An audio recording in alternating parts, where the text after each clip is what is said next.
وگاس، پایتخت سرگرمی جهان یا همون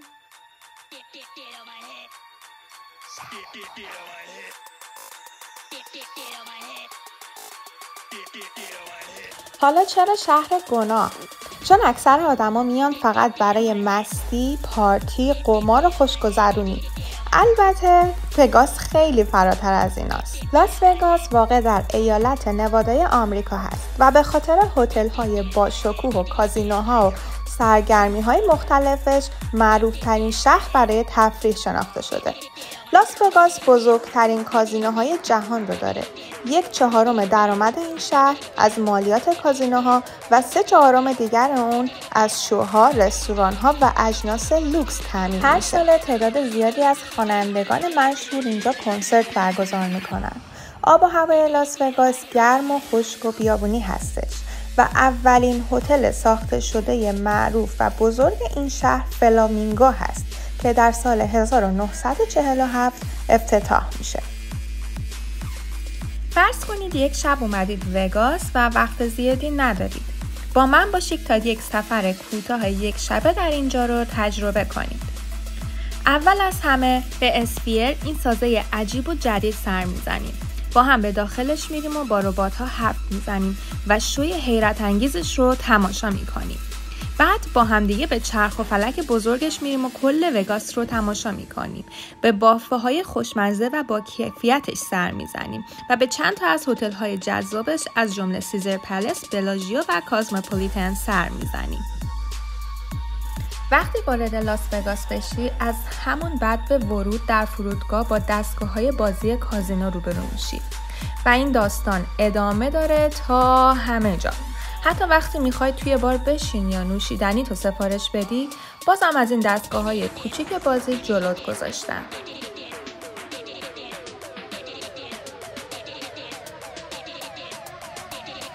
خب هزینه ما برای 2 تا بلیت هواپیمای رفت و برگشت از سن دیگو و همچنین یک شب اقامت در هتل حیرت انگیز سیزر پلس فقط $350 شد. ولی این تمام هزینه نیست. بلیت سازه بزرگ اسفیر نفری $80 شد. بلیت چرخ و فلک بزرگش نفری $40. بافه نامحدودش نفری $60 و هزینه هر اوبری بین $15 تا $30 بود. البته این شهر در خیابان استریپ معروفش ترن هم داره که اگه $13 بدی برای کل روز میتونی ازش استفاده کنی و توی هزینه ها صرفه جویی کنی. هزینه های خورد و خوراک و وسایلی که یادمون رفته بیاریم هم بهش اضافه میشه. و البته اگه اهل بازی و قمار و کازینو هستی که هزینت خیلی فراتر از اینا میره، چون این بازی ها شدیداً اعتیادآوره. یه مسئله جالب دیگه در مورد وگاس اینه که مشروب خوردن توی خیابون کاملاً آزاده. دست هر کسی یه بطری آبجو یا مشروب میبینین که داره میخوره و برای خودش راه میره.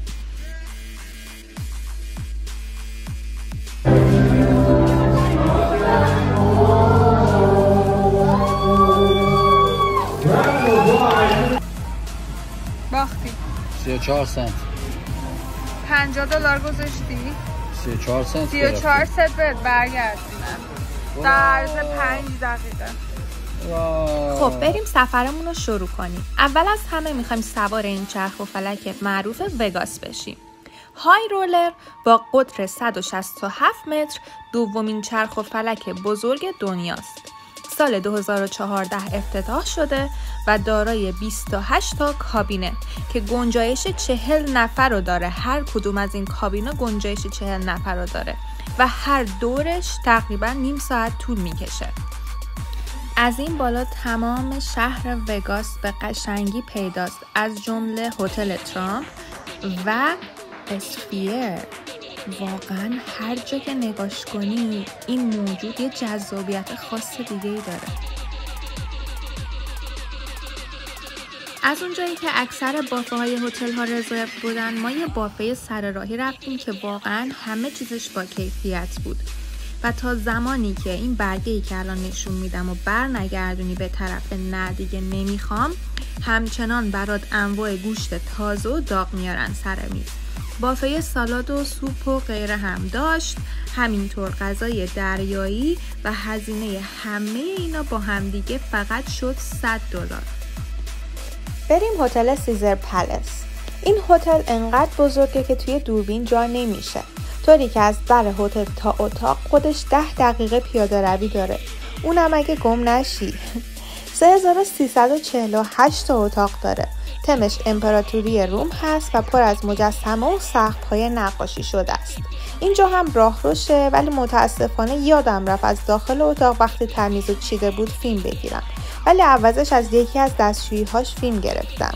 اینجا دستتو میشوری و همونجا خشک میکنی. تاریخ گشایش این هتل مربوط به 57 سال پیشه. باورتون میشه؟ واقعا خیلی خوشگله. اینجا کجاست که اینقدر خوشگله؟ هتل بلاژیو که آبنمای معروف وگاس هم مختص همین هتل هست. آبنمای بلاژیو اولین آبنمای بزرگ جهانه و آبنمای برج خلیفه از همین آبنما اقتباس شده. مرکز خرید لوکس بلاژیو با برندهای مشهور این هتل رو به یکی از هتل‌های معروف جهان تبدیل کرده. بلاژیو سال 1998 افتتاح شده، یعنی 26 سال پیش، و هنوز معماری و دکور جذابش زبانزد خاص و عامه.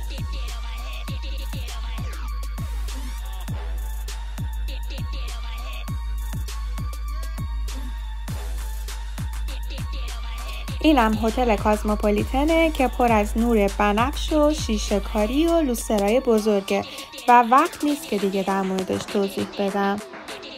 داونتاون وگاس همیشه نورانی و زنده است و هر موقع شب یا روز مردم در حال بازی و خوشگذرونی هستند. سر تا سر این خیابون پر از کازینو و رستورانه و صفحه نمایشگر LED طولانی بالای سرمون این خیابون رو مختص خودش کرده. خیابون استریپ وگاس که تمامی این هتل ها درش قرار داره هم همیشه پر از موسیقی زنده هنرمندان خیابونی هست. اومدیم به گرون ترین سازه تفریحی وگاس. کجا؟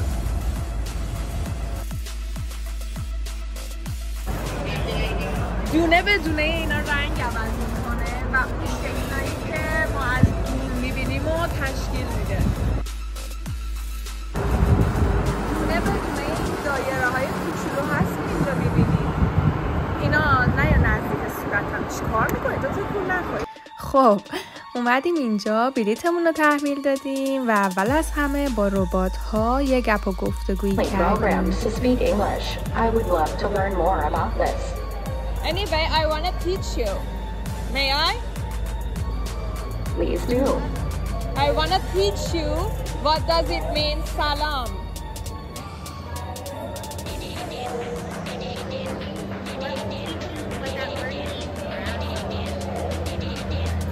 Please do, friend. It means hello. It means hello. Yeah. And what language is this, please? Yeah, I have planned to say you in Persian. I know, in Persian. In Persian, is Yeah. that correct? Yes? Thank you for teaching me. یادتون باشه اگه رفتید به این مکان از ربات دم در بپرسید سلام چه معنی میده، حتما دیگه یاد گرفته. بعد رفتیم یه موهیتو و یه آبجو، یه چیپس و یه پفک اونجا سفارش دادیم و همش شد $80. واقعا خیلی گرون شد. پله برقی های اینجا هم که تا ابدالدهر ادامه داشت، هرچی میرفتیم به اون بالا نمیرسیدیم و من از ترس پاهام میلرزید، چون من از ارتفاع میترسم. داریم از پلامون هنوز نمیدونیم چی در انتظارمونه. یعنی من هیچ وقت صحنه اول این شو رو یادم نمیره. تمام آدمای اونجا یک صدا گفتن واو. یعنی یعنی نمیبینی، تو داری حس میکنی، تو احساس میکنی جای دیگه هستی، تو اونجا ننشستی نگاه کنی، زمان و فضا داره تو رو با خودت یه جای دیگه میبره. بس نشدنیه.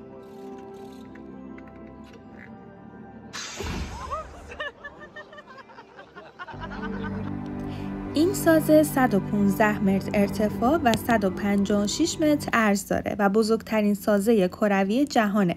مانیتورش دید 180 درجه داره، یعنی هر جا رو که نگاه کنی فقط تصویر میبینی. اینم مردمی هن که مبهوت این سازه عجیب شدن، اینم منم که مبهوت این سازه عجیب شدم. مرسی که با من همراه بودی. تا ویدیوهای بعدی، خدا نگهدار.